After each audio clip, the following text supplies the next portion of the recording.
Vatsimpana etin'ny pasteur Ratsianarivo Lea. Fa voasoratra hoe izay tsy mbola hitan'ny maso ary tsy mbola ren'ny sofina no niditra tao am-polon'ny olona na inona no efa namboarin'Andriamanitra ho an'izay tia azy. Raha io mangataka aminao zahay sokafy amin'ny alalan'ilay fanainao masina ny fonay tsirairay avy mba ho hazavaina izany fanainao masina izany. Fanahy masina izay mpampafantatra anay io, ianao no mitari-dalana anay ary mitarika anay tahaka ny nitaritanao an'i Ezekela mpaminany nanoloana an'ireo taolana efa maina sy maty. Ary raha tsy niteny ianao dia tsy ary tsy nisy ny zava-mahagaga. Misaotra anao indrindra izahay noho ny fitantananao sy ny fiarovanao anay tsiraray avy tamin'iny alina mangina iny. Velonay nadrapa-monjena ary dia noho ny famelomanao sy ny fibaikoanao ny momba anay tsiraray avy no nampivelona anay indray ary nahatonga ny fofonay na nijanona tao ambavahorinay ka nahatonga anay nahazo tombona andro iainana. Izany no iazakazahanay iarabanay ampanetretena androanay ny tongotra ao masina ilay tompon'ny tompo sy mpanjaka ny mpanjaka satria mendrika anao izany. Raisoanitra kasitrahanao ny fiterana sy ny fankalazana izay atolotray sy asandratray ho anao satria tsy misy Andriamanitra tahaka anao eto amin'ity izao tontolo izao ity. Masina loatra ianao, mahagaga loatra ianao. Ary ndreto izay tsiraray avy manoroka ny tongotra ao masina noho ny halehiben'ny fahatsaranao ary mahavariana sy mahatalanjona ny fanatrehanao mandrakariva ny fiainanay. Mankalaza anao izay mitsoka anao miakohaka, miohaka mandadilady manoloana izany fahefanao izany. Ray masino, Jesosy Kristy Tompo, fanahy masino, tary ho lalana mandrakariva izahay ary sokafiny vavahady-tsainay dimy ahafanay mahita sy manambara ary milaza ny fahefanao sy ny fahalehibiazanao ary ny fahatsaranao. Tsy azonay fantarina, tsy azonay faritana ny halavany sy ny sakany, ny halaliny sy ny haben'ny fitiavanao. Satria mbola dia tsy hainao indray izay amin'ity maraina ity andre ny teninao sy ny hafatrao. Dia mitenena Tompo fa voninkainanao izay mpanomponao. Mpanomponao kosa izay tendrenao hitondra izao vatsim-panahy izao dia tendreo ny lelako hanambara ny sitraponao dia ny sitraponao rery ihany. Amin'ny anaranao Jesosy Kristy Tompo ilay namita ny famonjena sy nandresy ny fahafatesana no ankalazaina sy anaovana izany vavaka izany.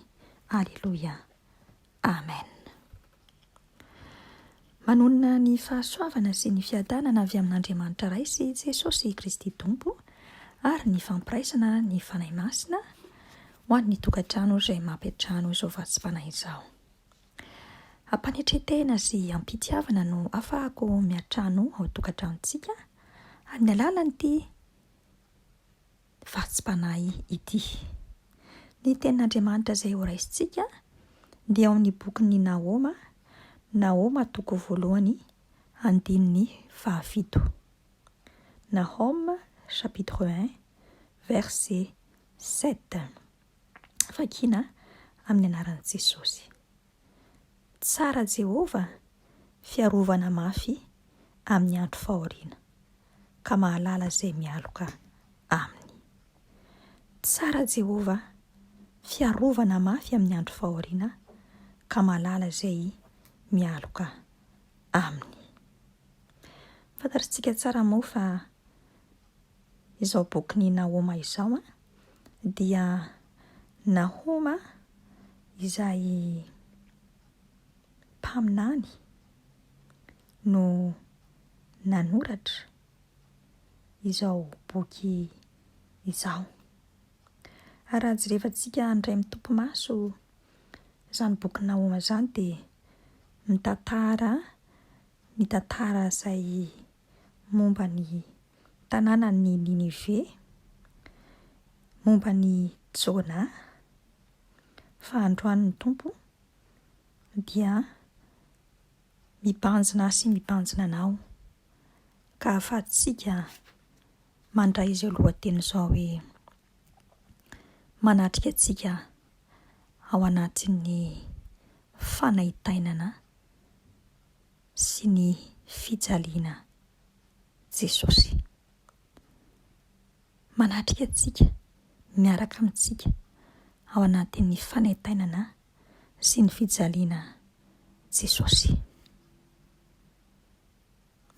Raha jerevana indray mpimaso izany teny izany dia samy anambaritsika hoe izao vanim-potoana iainantsika izao dia vanim-potoana feno fijaliana, feno fanaitainana, feno fahoriana maro samihafa. Na ny olona izay nandray an'i Jesosy Kristy Tompo ho tompo sy mpamonjy ny fiainany, na ho an'ireo izay tsy mino ihany koa. Ary eo amin'ny fiainantsika kristianina dia betsaka ny tafio-drivotra, betsaka ny onjan-dranomasina izay mifamaofao sy manopatopa ny sambo mpiainantsika tsirairay avy. Androany anefa Jesosy Kristy Tompo dia miteny amiko sy miteny aminao fa mandeha sy miaraka amintsika tokoa izy ao anatin'ny zavatsarotra sy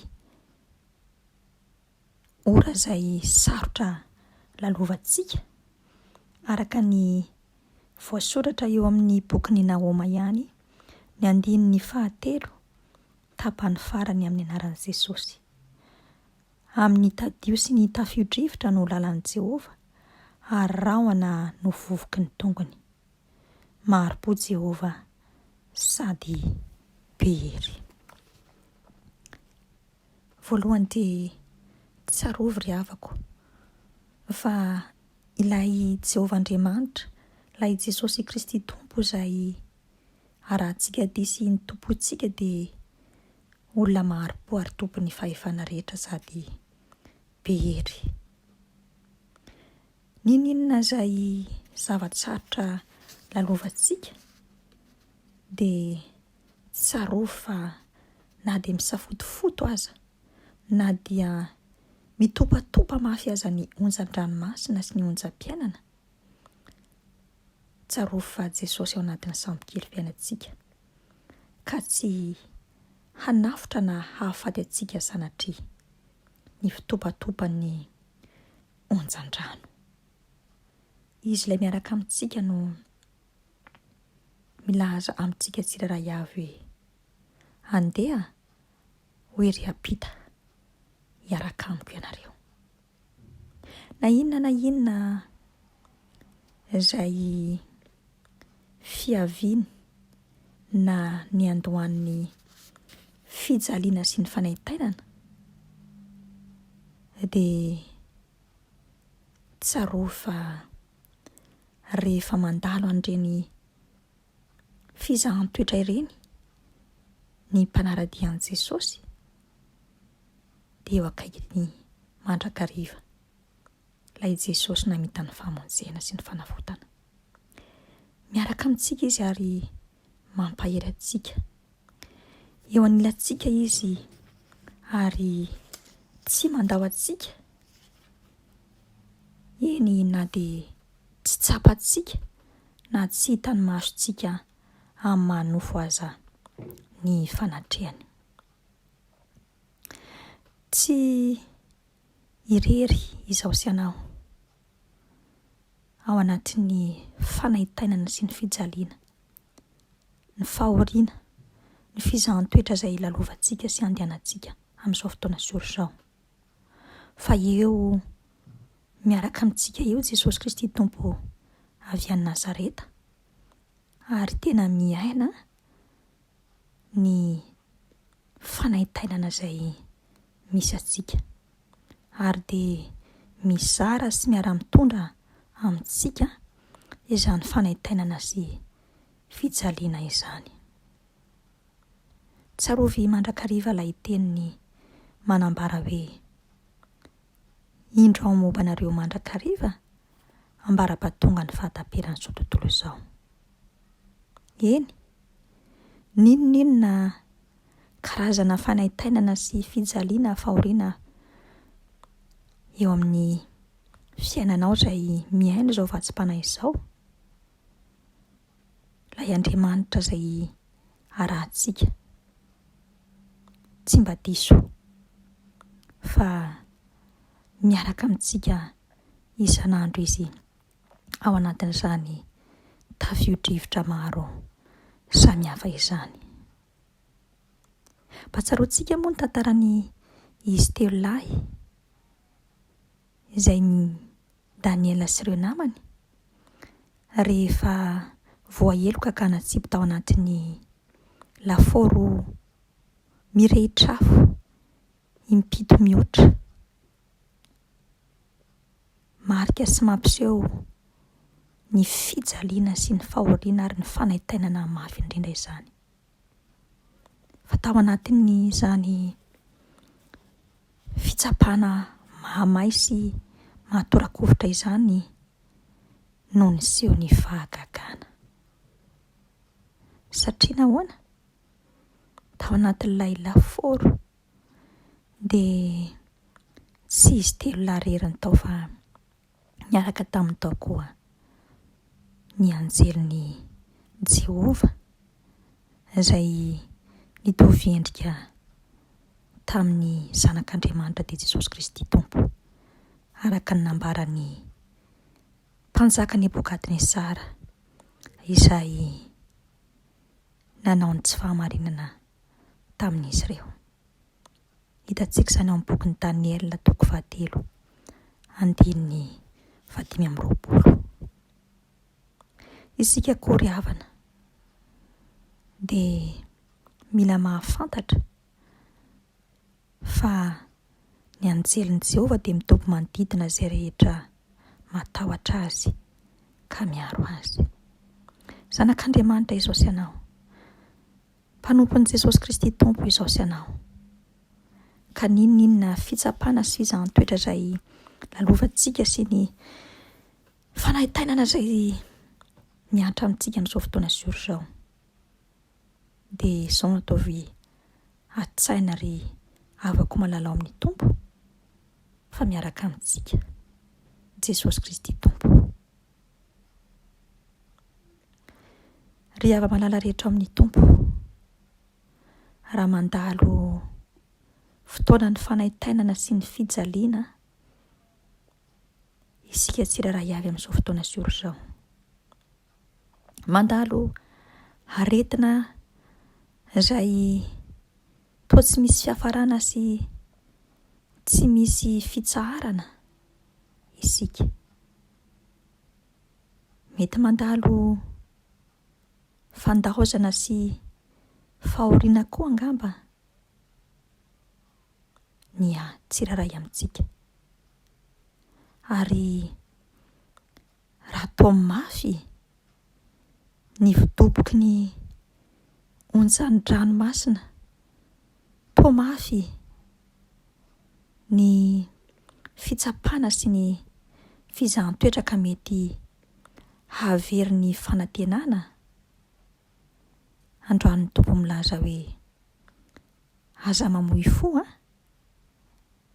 aza kivy, aza ketraka, fa Jesosy Kristy Tompo eo anilantsika. Miandry atsika izy, miaro atsika izy, tsy mamela atsika ho irery izy, fa anio a meteza ian'ny feoany izay milaza amintsika manao hoe aza matahotra tiako ianao ary miaraka aminao aho. Mahireza mahatantsaha fa Jesosy Kristy Tompo tsy amelantsika ho irery ao anatin'ny fanaitainana sy ny fizahantsoetra. Aoka kosa ny fanahin'ny fifaliana hitoetra anatintsika fa tsy ho safotra na ho faty ao anatin'ny tahotra izao sy ianao. Vavaka isika. Misotranao indrindra ry Andriamanitra rainay io. Hay ianao kay miaraka aminay, manatrika anay amin'ny fanaitainana sy amin'ny fijaliana, amin'ny fahoriana, amin'ny zavatra maro mifamaofao eo amin'ny fiainanay. Ary dia misotranao indrindra amin'ny fampahirizana izay nomenao anay fanahy masina tamin'ity maraina ity.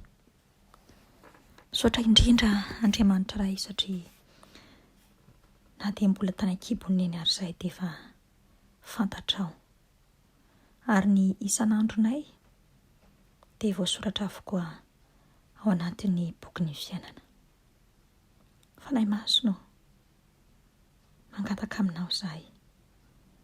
Ampahafantaranay mandrakariva ny sitrapon'Andriamanitra iray eo amin'ny fiainanay tsiraray avy. Andriamanitra, ianao no mitaridalana anay ka mampiseho anay sy mampafantatra anay ny lalana izay tokony andehananay. Dia anara-dianao izahay, mivavaka aminao izahay, ampahafantaranay fanahy masina ilay sitrapon'Andriamanitra iray tsara indrindra amin'ny fiainanay ao avy, ny lalana izay hitondrany anay sy ny zavatra rehetra izay mety ho atrehanay eny. Mino sy mahatoky izahay fa tsy miova ny teny fampanantenana tsara indrindra izay nomenao anay Ray malala eo amin'ny fiainanay, satria ianao milaza hoe indro momba anareo mandrakariva mbara-pahatonga ny fahataperana izao tontolo izao. Ary mitay anay ianao, mandrotsaka ny fitahiana ara-panahy avy ao amin'ny lapan'ny voninahitra ao ianao amin'ny alalan'i Jesosy Kristy Tompo. Faly izahay satria manana ny tsara, manana privilège eo aminao Andriamanitra iray amin'izany fitahianao izany. Aok'izay tsiraray avy ara hivavaka mandrakariva ka hafana fo amin'ny fanarahana anao. Dia tsy raviravin-tanana fa taditsika azaka amin'ny tavanao mandrakariva ka hahatonga anay ahatsiaro fa eo anilanay ianao. Jesosy Kristy Tompo miara-dalana aminay.